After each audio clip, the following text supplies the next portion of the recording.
না, মোদিজিকে এমনি পুজো করা দরকার না, কোনো মূর্তি বা কাকে দিয়ে সাজানো হচ্ছে সেটা দেখার দরকার নেই।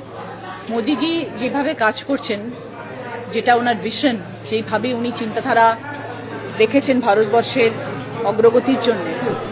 এবং ওনার সাথে আমরা যে সকালবেলা আপনারা জানেন যে আমাদের ইনভাইট করা হয়েছিল এমপিদেরকে, এবং সেখানে আমরা যে মিটিংটি করেছিলাম আধ ঘন্টায়, সেই সময়টুকুর মধ্যে আমরা যে জিনিসটা ফিল করতে পেরেছি যে ওনার ভারতবর্ষের মানুষদের জন্য যে চিন্তা ভাবনা, উনি যে প্ল্যানিং প্রোগ্রামিং করেছেন, যে ভিশন ওনার রয়েছে মানুষের প্রতি এবং আগামী দিনে সকলের জন্য, মানে it is something we should learn from. মানে ওনার থেকে শিক্ষণীয় সবকিছু।